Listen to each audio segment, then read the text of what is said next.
उपस्थित महानुभाव, आओ बनाएं अपना घर के इस सत्र में मैं आपसे बात करूंगा कि जब अपन ने घर निर्माण के लिए ज़मीन खरीद ली है, सब तरीके से उसका डॉक्यूमेंटेशन हो गया है, उसकी रजिस्ट्री हो गई है, तो उसके लिए एक नक्शा बनाना पड़ेगा। नक्शा वो डॉक्यूमेंट है जो ये तय करेगा कि इस प्लॉट के अंदर आपके घर के कौन कौन से नक्शे के एलिमेंट उसमें हैं। सर्वप्रथम तो उस नक्शे को बनाने के लिए आप किसी अच्छे ड्राफ्ट्समैन आर्किटेक्ट से संपर्क करें।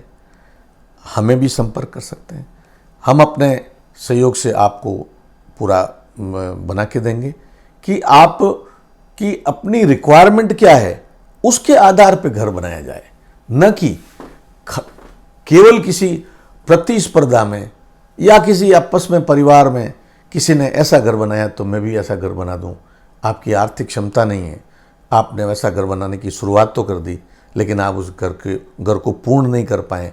ऐसा भी काम नहीं करना चाहिए, क्योंकि ज़मीन में लागत चली गई, घर के निर्माण में आधी अधूरी लागत चली गई, बैंक से लोन ले लिया, उसके बावजूद आप घर पूरा नहीं कर पाए, आप उसमें शिफ्ट नहीं कर पाए, और आपने शिफ्ट भी कर लिया तो आपके ऊपर ऐसा आर्थिक लोन आ जाए, ऐसा आर्थिक दबाव आ जाए कि आप हमेशा समस्या में जिए। इसलिए किसी से प्रतिस्पर्धा करके घर नहीं बनाना चाहिए।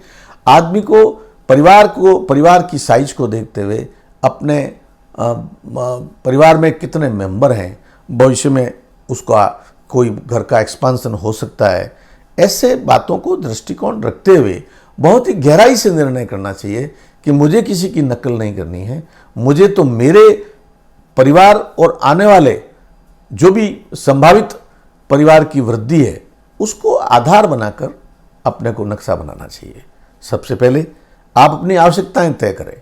जैसे आप घर में आपके माता पिता आपके साथ रहते हैं, आप हैं, आपके बच्चे हैं। आज के ज़माने में कम से कम 3 पीढ़ी तो साथ रहती है, और उनकी सुविधा को देखते हुए कम से कम 2 बेडरूम से 3 बेडरूम आपके घर की मुख्य आवश्यकता है। उसके बाद में घर की रसोई, जो कि अपने आप में एक बहुत महत्वपूर्ण हिस्सा है, उसकी कैसी व्यवस्था है। वास्तुविद के बारे में, वास्तु शास्त्र के बारे में ये सब अलग से भी चर्चा होगी, लेकिन मूल बात पे अपन जा रहे हैं अभी कि जैसे 2 से 3 बेडरूम, रसोई, लॉबी जिसे आज के ज़माने में डाइनिंग हॉल कहते हैं, और उसके साथ में गेस्ट रूम, मेहमानों का कमरा, एंट्रेंस फॉयर जहाँ से अपन अंदर घुसते हैं, घुसते ही आप घर के अंदर आपका पूरा परिदृश्य नहीं दिखे, ऐसा बरामदा टाइप होना चाहिए, जिससे आपकी प्राइवेसी, आपकी परिवार के प्रति कोई भी बाहर से आया है तो उसके बीच में एक डिस्टेंस हो, एक उसके बीच में पर्दा हो, जिसको प्राइवेसी कहते हैं। साथियों, जब नक्शा बनाने की बात आती है तो सर्वप्रथम एक बात का अवश्य ध्यान रखें कि ये जो मनुष्य जन्म भगवान ने दिया है, और वो जो घर है वो हमारे से पहले भगवान का घर है। इसलिए उस घर में भगवान या हमारे आराध्य देव हैं, उनके लिए एक उपयुक्त स्थल होना बहुत ज़रूरी है, जहाँ पर हम बैठकर अपने उस इष्ट की आराधना कर सकें। आजकल लोग बड़े बड़े घर बना देते हैं लेकिन पूजा रूम नहीं बनाते हैं। पूजा के लिए कोई निर्धारित स्थान नहीं है। भगवान के खातिर एक छोटा सा कोई निच दे दिया और उसी में भगवान को विराजमान कर दिया। इसलिए मेरा ये संकल्प है, मैं जब भी कोई नक्शा सजेस्ट करता हूँ या मैं किसी को राय देता हूँ तो मैं कहता हूँ कि जब भगवान के लिए आपने घर नहीं बनाया तो अपने घर बनाने की कल्पना पहले कैसे कर ली। इसलिए भगवान की पूजा का रूम अवश्य होना चाहिए। इसका ये संदर्भ ये ध्यान में रखें और नक्शा बनाते टाइम इसको इंक्लूड कराएं। जब आप घर का प्रथम तल बनाएंगे उसके साथ जीना बनाना पड़ेगा, सीढ़ियाँ बनानी पड़ेगी। वो सीढ़ियाँ कहाँ बनाएं? आज के ज़माने में इन बातों का ध्यान रखने की ज़रूरत है कि सीढ़ियाँ बड़े बड़े घरों में, जो कि हम सिनेमाओं में देखते आए हैं कि एक हवेली होती है और उसके दोनों तरफ एक सेंटर से बीच में से सीढ़ी चढ़ती है और दोनों तरफ से वो सीढ़ियाँ आगे फैलती है और ऊपर जाके एक महलनुमा घर बना हुआ है जिसको डुप्लेक्स बोलते हैं। साथियों, आजकल महल बनाना तो बहुत दूर की बात हो गई। हर साधारण व्यक्ति ये सोचता है कि फला का घर बहुत अच्छा है, उसके घर में डुप्लेक्स है। मैं उसके डुप्लेक्स बनाने के लिए, या मैं आपको ये नहीं कहता हूँ कि आप संबल हैं और आप डुप्लेक्स बना रहे हैं तो अच्छा है। मेरा आपसे एक कहना है कि डुप्लेक्स घर उसके लिए उपयुक्त है जो एक कुटुंब के साथ रह रहा है, उसके साथ में उसका परिवार बड़ा है, उसकी 3 पीढ़ियां, मदर फादर, स्वयं परिवार और आने वाले बच्चे भी मैरिड हैं और वो लंबे समय तक उस घर में रहेंगे। घर का प्लॉट साइज भी बड़ा है। आप डुप्लेक्स बनाएं, उसके लिए मना ही नहीं है, क्योंकि जब आप डुप्लेक्स बनाने जाएंगे तो ये सोच होता है कि जो वृद्धजन हैं वो ग्राउंड फ्लोर पे रहें और जो बीच में से स्टेयरकेस चढ़ती है और जिसका ग्राउंड फ्लोर का जो रूफ है वो बीच में से खुला होता है, फर्स्ट फ्लोर के रूफ के साथ उसका रूफ का निर्माण होता है, छत का निर्माण होता है और उस बीच वाली स्टेयरकेस से चढ़ के आप ऊपर वाले बेडरूम्स में जा सकते हैं। निश्चित ही 2 से 3 बेडरूम आपके ऊपर होंगे, उस ऊपर वाले फ्लोर पे होंगे। आपके घर के जो मुखिया है वो वृद्ध हैं और वो ग्राउंड फ्लोर पे रहेंगे। आपने डुप्लेक्स बनाने की बात तो सोच ली, लेकिन आपके घर में तो इतने सदस्य हैं भी नहीं, आप तो 2 और 2 4। तो आप सोचिए कि आप छोटे बच्चे हैं, अभी तो आपके साथ रहेंगे। आपने जो डुप्लेक्स बनाया, जो ऊपर के कमरे बनाए, उसकी क्या उपयोगिता है? मैं ये नहीं कहता कि आप डुप्लेक्स नहीं बनाएं, बनाइए। फिर मैंने बोला है कि परिवार की साइज कैसी है, उसके अनुसार, उसके अकॉर्डिंग आपके पास में धनराशि है भी कि नहीं, और वो पूरी उपयोगिता से अगर डुप्लेक्स काम आता है बहुत सुंदर होता है। एक कुटुंब के रूप में जब पूरा परिवार एक रसोई के माध्यम से एक सेंटर हॉल में बैठ के साथ भोजन करते हैं तो निश्चित रूप से डुप्लेक्स भी सुंदर है, वो हवेली भी सुंदर है, वो महल भी सुंदर है जो हम फिल्मों में देखते रहे हैं। साथियों, आज के इस कलयुग में ऐसी स्थितियां बहुत कम बची है। मेरा निवेदन है कि डुप्लेक्स बनाने के पहले कई बार सोचें कि हम किसी की नकल ना करें।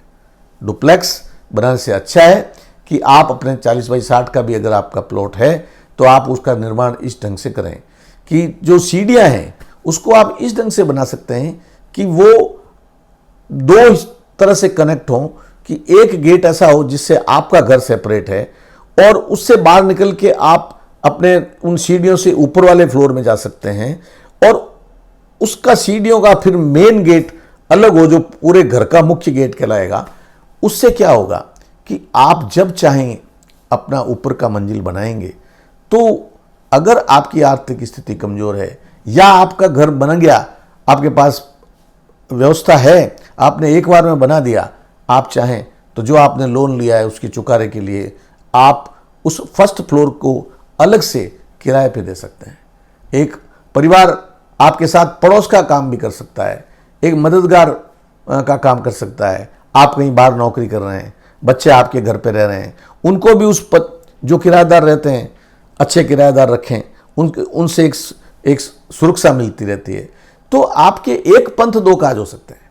आप घर भी बना लेंगे, आप परिवार की सुरक्षा का भी ध्यान रख लेंगे और उससे आपको जो आमदनी होगी उससे आप अपना कर्ज भी चुका लेंगे। मेरा ये कहना है कि डुप्लेक्स की नकल में न जाएं, खाली अपन जिद कर लें कि नहीं आजकल तो डुप्लेक्स का ही फैशन है। फैशन होना अलग चीज़ है, उपयोगिता होना दूसरी चीज़ है। सर्वप्रथम ये तय करें कि जीवन का एक घर कहीं ऐसा तो नहीं हो कि गलत राह पे बन जाए और हम उस लागत से जीवन भर परेशान रहें, उसकी राशि की चुकारा भी नहीं कर पाएं और वो भवन हमारे पूरे काम भी नहीं आए।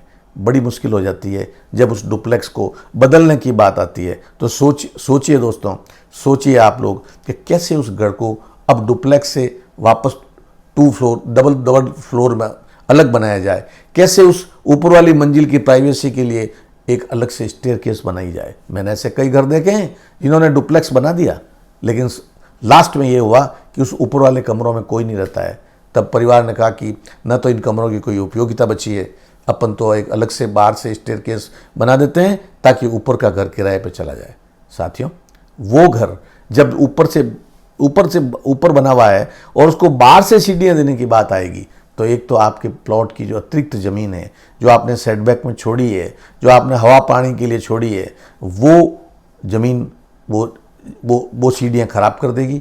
वो सीढ़ियाँ हो सकता है कवर्ड सीढ़ियाँ नहीं बनेगी, और जो ऊपर रहने वाला है वो भी एक अच्छा किराएदार आपको नहीं मिलेगा, क्योंकि उसकी सीढ़ियों की कोई सुरक्षा नहीं है। कोई भी व्यक्ति रात को भी उस घर के अंदर छलांग लगा के बाउंड्री वाल से उस सीढ़ियों से ऊपर चढ़कर मकान में रहने वाले और किसी किराएदार को दरवाज़ा खटखटा कर असुरक्षा की उसमें सीमा में ला सकता है। इसलिए मेरे कहने का मतलब है कि नक्शा बनाना महती आवश्यकता है। उसको वास्तु के साथ में वास्तुविद आपकी उपयोगिता को दृष्टिगत रखते हुए नक्शा बनाए। मैं ये चाहूँगा कि उस घर के अंदर एक स्टोर भी हो जिसमें आपका आवश्यक सामान रहे, और जो सामान भविष्य में काम आने वाला हो वो रहे। स्टडी रूम भी हो सकता है अलग से बने, अगर बच्चे पढ़ने वाले हैं तो उसका भी ध्यान रखें। साथ में आजकल बेसमेंट बनाने की, बोतल से नीचे का जो भाग होता है वो बेसमेंट बनाने की भी प्रथा है, लेकिन उसके लिए मैं पुनः आपको वही बात कहूँगा कि ये तय करें कि जो ज़मीन हमने खरीदी है कहीं ऐसा तो नहीं हो कि हम किसी नदी नाले के प्रभाव से उस बेसमेंट में जल भराव की समस्या से ग्रसित हो जाएं। ये बेसमेंट इतना उपयोगी नहीं होता है, क्योंकि बेसमेंट में लाइट, हवा पानी की व्यवस्था बहुत कम होती है, और उसमें अगल बगल की जो ज़मीन में अगर बारिश की वजह से या और भी कोई कारण से कई तरह की पानी की सीलन आने की गुंजाइश बनी रहती है। तो जो बेसमेंट बनाने का जो काम है वो घरों के अंदर इतना उपयोगी सिद्ध नहीं होता है। इससे अच्छा तो अपन अपने घर में ऊपर एक कमरा और बना लें। साथियों, एक एक कमरे के लिए ये तय करना पड़ेगा कि उस कमरे की साइज क्या हो, क्या हम जो हमारी टॉयलेट्स की सुविधा है जो आवश्यक है वो कहाँ बनाएं। दिशा वगैरह तो ये वास्तुविद अपना आप तय कर देंगे, लेकिन कितने कमरे अटैच टॉयलेट के हों, कितने कमरे बिना अटैच टॉयलेट हों और जनरल टॉयलेट से हो, लेकिन ये सब बातें उसकी साइज़ तकनीकी दृष्टिकोण से देखकर निर्धारित करनी चाहिए। और आप वास्तुविद से कहें कि हमें 2-3 सैंपल बना के दें, और उसके आधार पर आप अपने परिवार में बैठकर उस पर विस्तृत चर्चा करें। ऐसा नहीं हो कि खाली आप घर बनाने जा रहे हैं तो अपनी धर्मपत्नी को भी नहीं पूछा, अगर बड़े बच्चे हैं उनको भी नहीं पूछा, और आपने अपना नक्शा अपने लेवल पर फाइनल कर दिया। तो मैं समझता हूँ दोस्तों, मित्रों, ये एक बड़ी गलती कर देंगे, क्योंकि ये घर निर्माण कोई एक बार का काम है जो कि बार बार नहीं हो सकता है, और अगर आपको उसमें बार बार रद्दोबदल करना पड़े तो मैं समझता हूँ अपन फिर भी बड़ी गलती कर देंगे। मैंने आज आपको नक्शे के बनाने के खातिर ये बात जो कही है, ये बातें इसलिए कही है कि ये प्रैक्टिकल डिफ़िकल्टीज हैं। मैंने कई जगह देखा है, कई परिवारों में मुझे ऐसे कामों को संभालने का मौका मिला है कि आदमी किसी की नकल करके बिना सोचे समझे नक्शे का प्लान करके, या वास्तुविद ने जो ड्राइंग दे दी उसके अनुकूल मकान बनाने का काम शुरू कर देता है, तकलीफ में आ जाता है। इसलिए मेरा निवेदन रहेगा कि आप इस बारे में पूरा सोच विचार करें।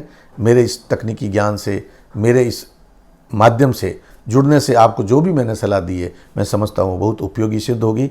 और अगले सत्र में हम पुनः मकान के बनाने की अगली प्रक्रिया में जाएंगे, और नक्शे की अप्रूवल नगर निगम और वहाँ से जो कंसर्निंग जो भी नगर की जो संस्था है, जो सरकारी संस्था है, उस नक्शे का अप्रूवल कराने के बाद ही वो उसको शुरू करेंगे।